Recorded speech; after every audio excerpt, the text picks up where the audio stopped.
come from. As long as you're a black man, you're an African. Peace, black family. So this video today will be about some unknown history about the island of Cuba. Someone asked me to do this video because they love the video that I previously did on the hidden history of Haiti. Now, some of us may know this information, some of us may not. So let's go ahead and get started. The first person I want to talk about regarding the history of Cuba will be this gentleman named Hatui. Right? He was actually a Taino Indian from the island of Haiti, but when Christopher Columbus and his band of Vaditos started colonizing Haiti, he was one of the gentlemen that decided to escape, and one of the places that he went to was Cuba. About him and 4 other men got in canoes and actually rowed from Haiti to Cuba to warn the other chiefs that there was an invasion coming. When he actually got there, he warned them and said, you know, there's some gentlemen coming with some very weird objects, you know, that can destroy us and shoot us and kill us. And their god is the gold that we take for granted. They've been raping and pillaging our women. Coincidentally, folklore actually says that his name, Hatui, which is spelled Hatuey, is actually a way of blowing someone off, right? Because he actually warned the chiefs of Cuba and they didn't pay him any attention. So now his name became a way of, you know, saying Hatui or Hatui, you know, like blowing somebody off, like, you know, not paying them any attention, you know. So he actually raised a few guerrilla warfares against the Spaniards on the island of Cuba, and he was actually captured and burnt alive at the stake. Another thing about this gentleman is modern day times they actually created a beer to and it's actually named after him. In Cuba they have a beer that's actually named after him, and I can remember drinking the beer as a child and not really knowing anything about it, just it having a Native American, or what I assume to be a Native American, on the front of it. So if you look that beer up, you definitely can find that beer on the market if you're from one of those Caribbean islands, or if you have a connection to Cuba, and etc., etc. I'm not sure if this beer is a way of mocking him or celebrating him, because they do have a few statues of him in Cuba, and he is actually a national hero of Cuba, although he belonged to the Tainos of the island of Haiti. So skipping right along, the next person that I want to speak on is Anthony Maceo, and he is actually one of the leading generals in the Cuban war for independence against Spain. And he is actually a black man.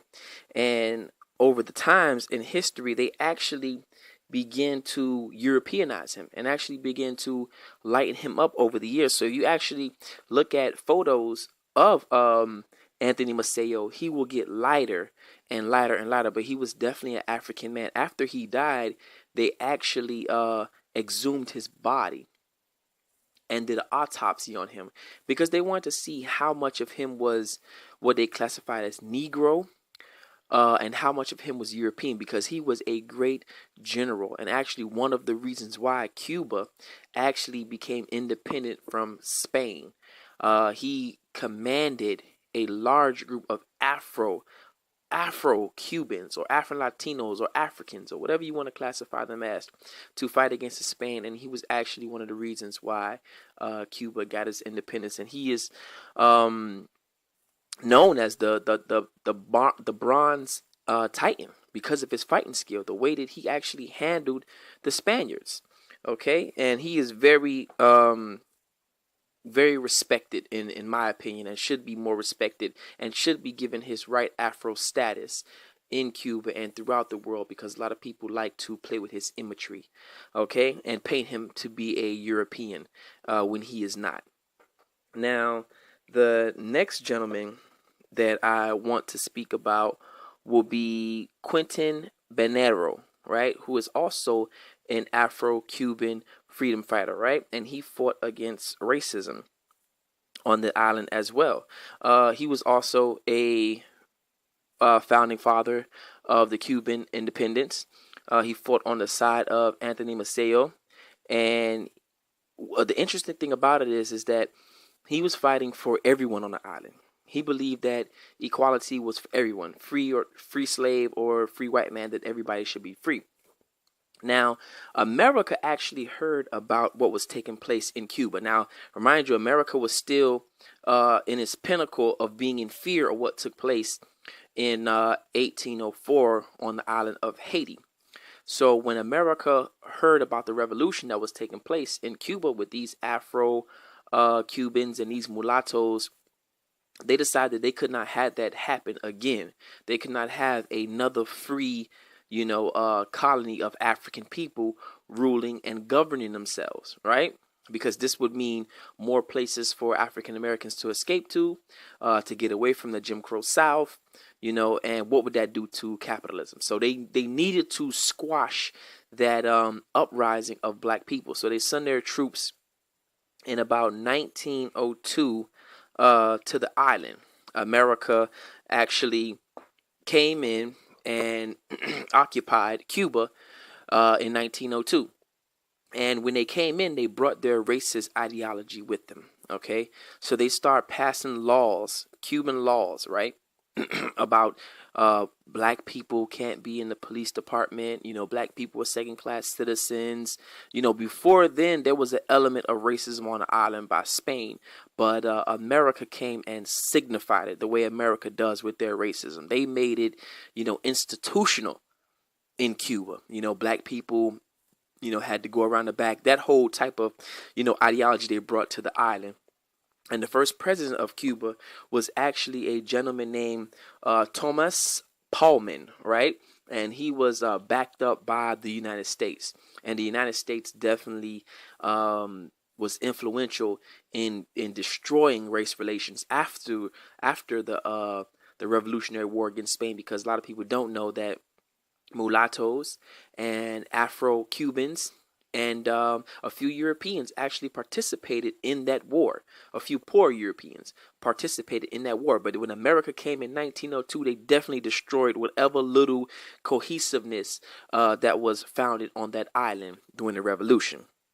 Okay, now this gentleman, Quentin Bonero, it's very sad the way he came to his demise. After fighting for freedom, he was actually outcasted. Black people at that time in Cuba was not even second-class citizens. They were third-class citizens or fourth-class citizens on the island of Cuba. And this gentleman couldn't even get a job. He was actually reduced to begging people for money. He was actually reduced to panhandling and asking friends, for certain things. And this is the man that fought for the freedom and independence of the island of Cuba. And when the white people came and took over the island, he couldn't even get a job cleaning toilets. And what's so crazy is that he gathered up a few troops to actually go up against the president at the time. And the plan was foiled because he wanted a socialist system, of everyone being equal. That's what the fight was about, everyone being equal. And he was plotting to go up against the system, and they foiled the plot, they foiled the rebellion, and he was actually executed by the president on behest of the president. The president of that country, of Cuba, actually had him assassinated. Okay, now I'm going to jump into 1906.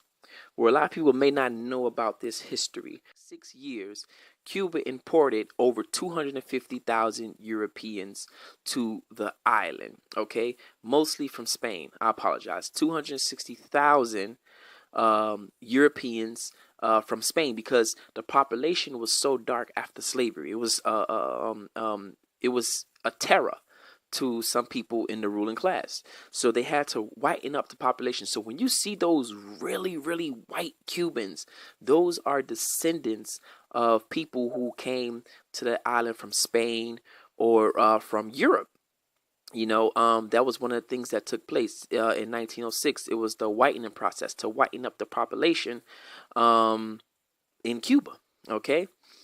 Also, Afro music, anything African was actually banned from Cuba. The drums, the sexual dances, carnival. Actually, the people that were ruling over Cuba at the time with America decided that they wanted, Cuba to be a smaller representation of Europe. So they tried to Europeanize the country so much by blocking out anything that resembled African culture, and it wasn't till 1925 that the Afro music, the Afro culture was actually accepted in Cuba. It was banned for many years. No drums, no form of religious ceremonies that can be practiced that came from Africa, nothing can be done. So it wasn't until 1925 that they actually lifted that ban. Let me see. What else do we have? Also, speaking of some of the dishes that came from Spain or the influence of Spain, right? There's a dish called Moros Cristianos, right? That stands for Moors and Christians, or Moors versus Christians. And as we all know, historically, Moors mean black people, and as we know, Christians mean white people. When you're doing it when you're putting it in a historical context.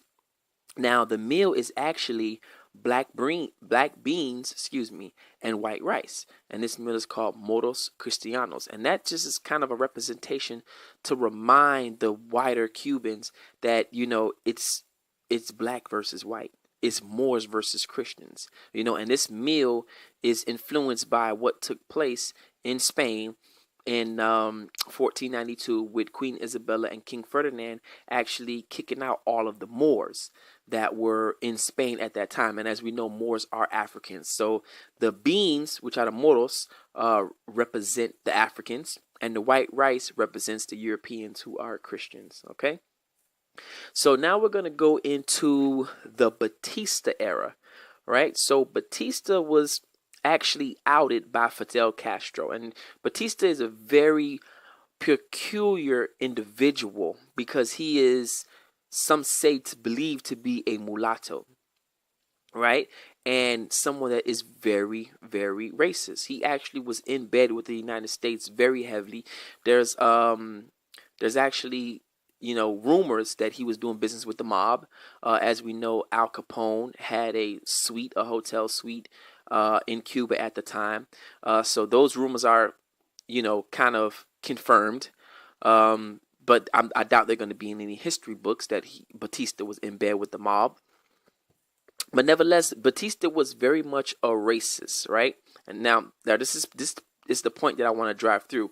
Batista kept his throat on people. He kept his foot on black people's throat. Okay, white people were the rich population. So after the revolution from Spain, America came in with their institutional racism, infected the people, skipped a few presidents. I'm skipping a few presidents. Now get to Batista, who's practicing that form of racism, who is actually a mulatto. This is the psychology of it. He's actually a mulatto, and he's treating black people worse than a white person would, right? And he's in bed with America. Now, Cubans were fine with that. White Cubans were fine with black people being oppressed. They had no problem with it. Batista was the greatest president ever until Fidel Castro came into power. Now, Fidel Castro was a young lawyer, up and coming, who got a military together to overthrow Batista. And he did that in 1959. You have the Cuba Revolution, which is called, and he overthrew Batista, making the country a socialist group. A lot of people get that confused. Castro never wanted to be a dictator. He wanted it to be a socialist system where everyone is treated equally, no matter the color of their skin. Now, the reason why later on he had to make it a dictatorship is because outside influence was trying to dictate the policies of the country. They were trying to do something like they do in Puerto Rico, make it a territory. And Castro was not with that. One of Castro's leading generals is a gentleman named Victor Drake. And I actually had the pleasure of meeting this gentleman in person. and he was very down to earth. That was the first revolutionary I've ever met in my life. And the aura to meet someone that actually, overthrew a government system, someone that actually participated in guerrilla warfare, was just something that just overcame me. And I actually got to meet this gentleman, Victor Drake, in person, who was actually an African Cuban, an Afro Cuban, and very proud of it as well, too. He's very proud of his African heritage. Also, a lot of people don't know that Castro is responsible, directly or indirectly, for freeing up 17 African countries in Cuba from colonialism. He helped out in South Africa. He helped out in Angola. He helped out in Beni-Caracal. I may say that wrong. He helped out in several countries in Africa. Now, a lot of people may, say, well, what was his purpose in doing that? A lot of people may say Castro's racist. I don't know what was in Castro's heart. I don't know what possessed him to go free 17 African countries. Some people may hint to the fact that he wanted to make America look bad, or he wanted to make the European powers look bad. I don't know why he did it. But he sent over 500,000 Afro-Latino soldiers to go fight in Africa. And they were in Africa for almost 12 years. Okay, this is something that's never really talked about. And Castro actually, a lot of people know this, Castro actually met with Malcolm X in Harlem. And he would not stay at any hotel that did not allow Africans in the front door.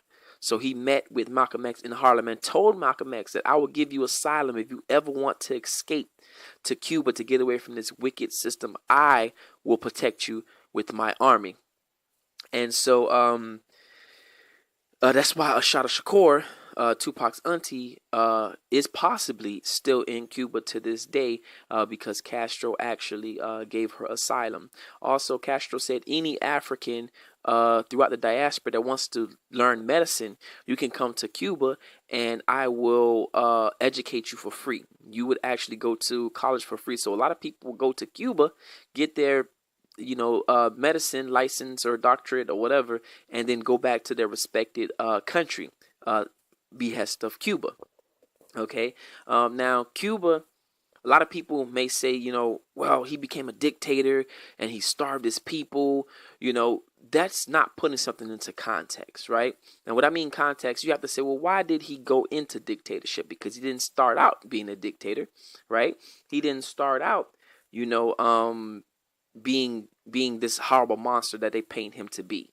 It was because America could not get hold of the island, and they put him in a trade debacle, right? So he could not do business, could not do trade with other companies, and he was forced to, do business with Russia, who was and still is the political enemy of the United States. And so when Russia actually fell economically, Cuba took a hit too, because it's basically like if the father of the household loses his job, everybody else in the house will suffer too. And so since Cuba was dependent on Russia for finances and trade, etc., when Russia actually went down, Cuba went down as well. And that's when he had to go into dictatorship and pass out rations, and everyone would get a certain amount of food, certain amount of dairy, certain amount of meat. So we have to put that in context. Everything that Cuba went through as far as economical downslide is because the United States put them in a trade debacle, because the United States did everything to try to destroy Cuba. It's said in FBI files that they tried to assassinate Fidel Castro over 263 times. The United States tried to assassinate him. We know John F. Kennedy tried to overthrow him with the Bay of Pigs. That was actually foiled in about 1963 when they tried to overthrow Castro. So we have to look at it from a broad perspective on why Cuba was in the situation, and why Cuba still is in the situation that it is in now, because Cuba has perfected the art of guerrilla warfare, and they have not been a country that's easy swayed by the United States. And as we know, by the United States, if you don't get down, then potentially they're going to try to make you lay down, which is a saying like, get with the program or we're going to try to take over. That's just America's imperialism. So, a lot of Afro-Cubans love Fidel Castro.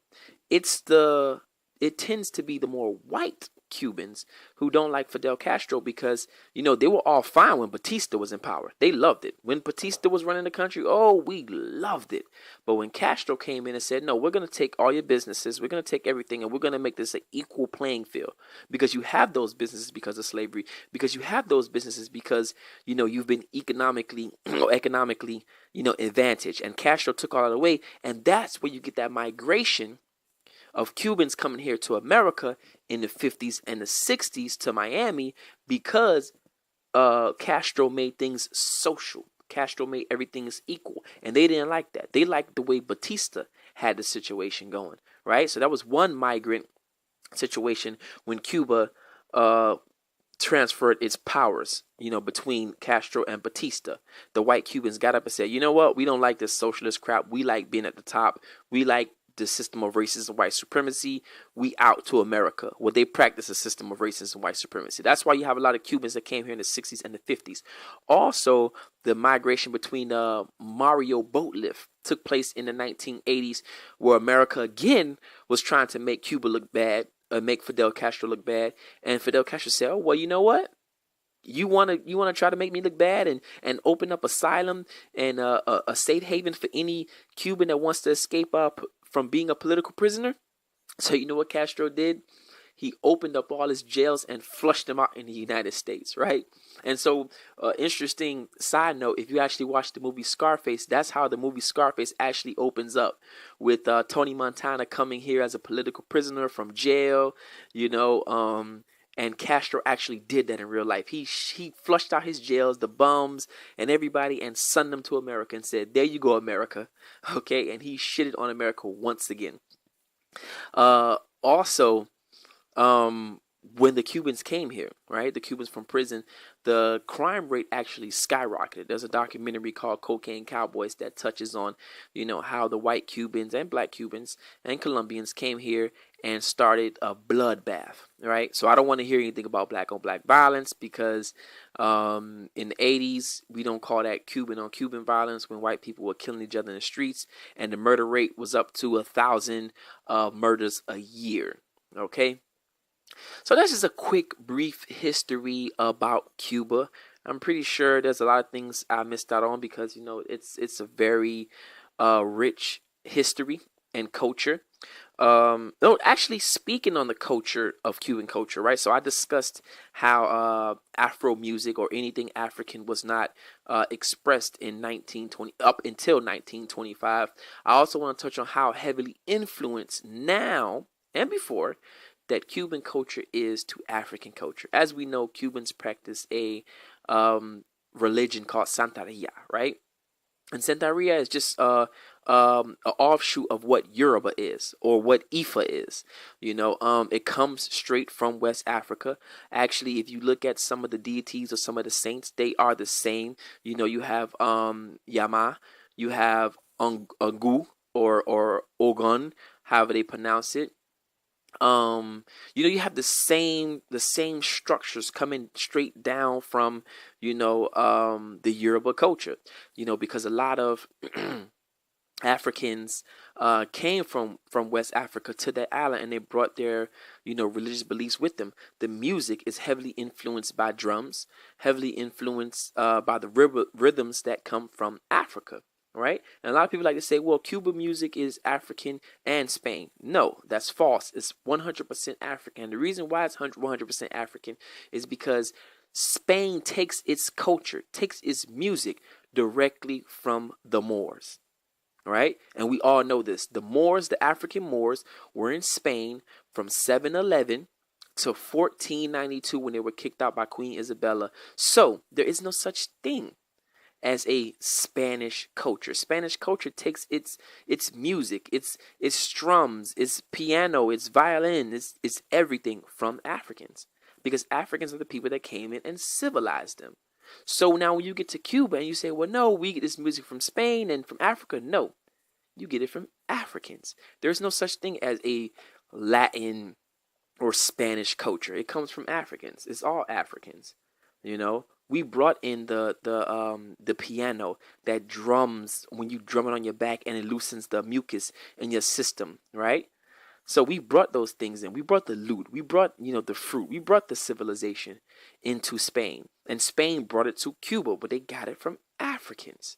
So that's two times where Africans and Spanish people came in contact. One time with the Moors in Spain, right, where they civilized them because Europe was going through a dark ages. And then another time where they started taking Africans from West Africa and they start migrating and living on the island. Okay, so that's just a little quick history about Cuba. If you have any island that you want me to do some history on, I got a few things I want to talk about with the Virgin Islands and Dominican Republic, Barbados. There's a lot of history and a lot of revolts that we don't know. Some of the videos might not be as long, because they may not have a lot of national heroes or a lot of facts about the island. A lot of these islands carry oral traditions. So some of the traditions are not in books, and you have to go to that island to hear the oral traditions. But, if I have any information on revolts and national heroes, I would love to make videos on them. And if you want me to make a video on them, just let me know. Hopefully you enjoyed this video, and hopefully it opened you up to some information that you did not know about Cuba. So until next time, family, think black, love black, stay black, support black. You already know that's real black power.